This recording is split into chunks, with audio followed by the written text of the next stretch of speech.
25 मार्च 1971 रात के लगभग 11 बजे ढाका शहर ऊपर से शांत दिखाई दे रहा था। सड़कें खाली थीं, लोग अपने घरों में थे, लेकिन कुछ ही घंटों में ये शहर साउथ एशिया की सबसे ब्रूटल मिलिट्री क्रैकडाउन्स में से एक का गवाह बनने वाला था।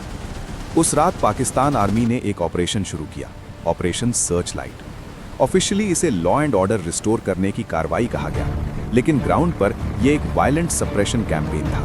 Students, journalists, political workers, intellectuals सब इसके निशाने पर आए। ढाका यूनिवर्सिटी से लेकर रेजिडेंशियल एरियाज तक एक साथ हमले हुए और यहीं से शुरू हुई वो कहानी जो आगे चलकर बांग्लादेश के जन्म पर खत्म। लेकिन ये कहानी उस रात से पहले शुरू हो चुकी थी।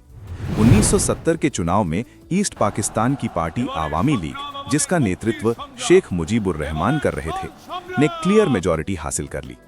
लोकतंत्र के हिसाब से सरकार बनाने का अधिकार उन्हें मिलना चाहिए था, लेकिन वेस्ट पाकिस्तान की रूलिंग लीडरशिप, पॉलिटिकल और मिलिट्री दोनों इस नतीजे को स्वीकार करने के लिए तैयार नहीं थी। 1 मार्च 1971 को प्रेसिडेंट याहिया खान ने नेशनल असेंबली सेशन को अचानक पोस्टपोन कर दिया। ईस्ट पाकिस्तान में इसे डेमोक्रेटिक बिट्रेयल के रूप में देखा गया। ढाका और दूसरे शहरों में प्रोटेस्ट्स शुरू हो गए, स्ट्राइक्स हुई, सिविल डिसोबीडियंस मूवमेंट शुरू हुआ और धीरे धीरे पाकिस्तान का कंट्रोल ईस्ट पाकिस्तान में कमजोर पड़ने लगा। 7 मार्च 1971 शेख मुजीबुर रहमान ने एक ऐतिहासिक स्पीच दी। उन्होंने सीधे इंडिपेंडेंस डिक्लेयर नहीं की, लेकिन उनका मैसेज साफ था, अब ईस्ट पाकिस्तान पुराने तरीके से गवर्न नहीं किया जा सकता।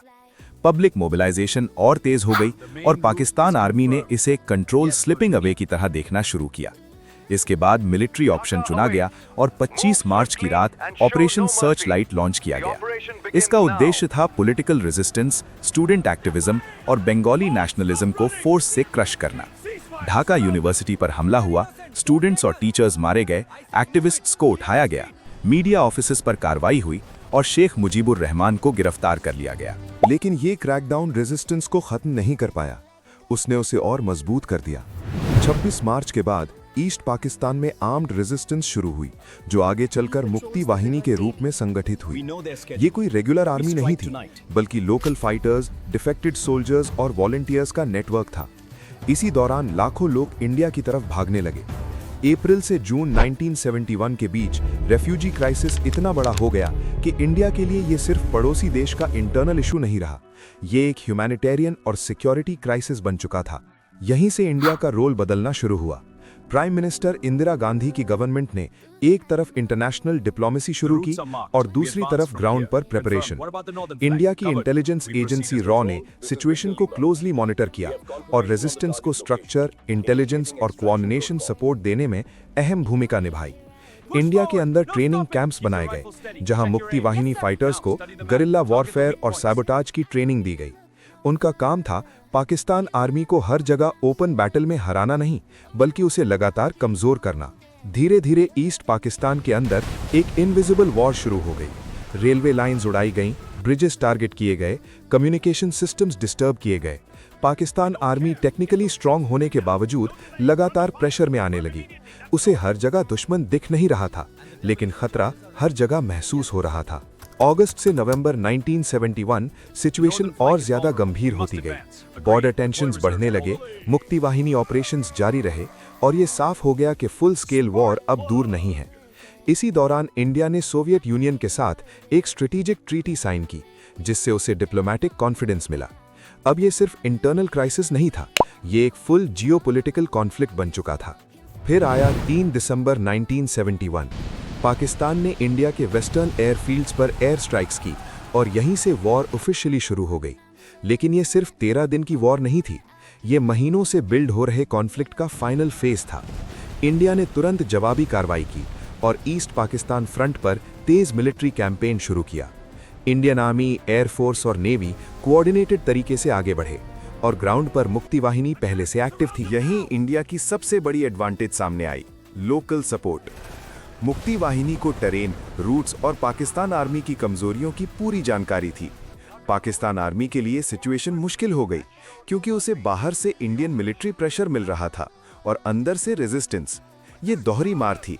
इंडियन फोर्सेस ने स्पीड और स्ट्रेटजी के साथ कैंपेन चलाया।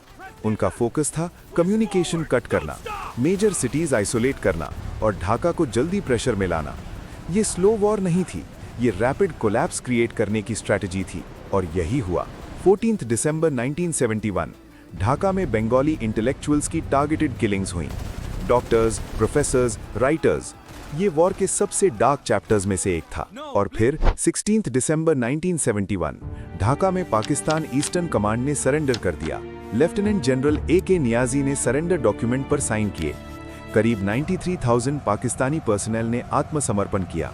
मॉडर्न हिस्ट्री की सबसे बड़ी मिलिट्री सरेंडर्स में से एक। और उसी दिन दुनिया के नक्शे पर एक नया देश सामने आया, बांग्लादेश।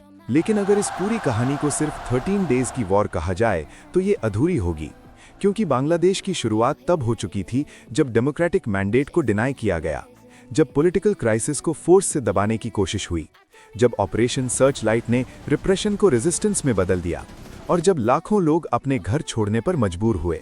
1971 की जीत सिर्फ बैटलफील्ड पर नहीं बनी थी, ये बनी थी political collapse, public resistance, refugee crisis, intelligence support और गुरिल्ला वॉरफेयर की लेयर्स पर। और आखिर में डिसाइसिव मिलिट्री एक्शन ने इसे पूरा किया। तो असली सवाल ये है कि क्या पाकिस्तान सिर्फ बैटलफील्ड पर हारा था, या वो उससे बहुत पहले अपनी ही पॉलिटिकल गलतियों और अपने फैसलों से हार चुका था? क्योंकि कई बार देशों की हार सरहदों पर नहीं बल्कि उसी दिन शुरू हो जाती है जब सत्ता अपने ही लोगों की आवाज़ सुनना बंद कर देती है।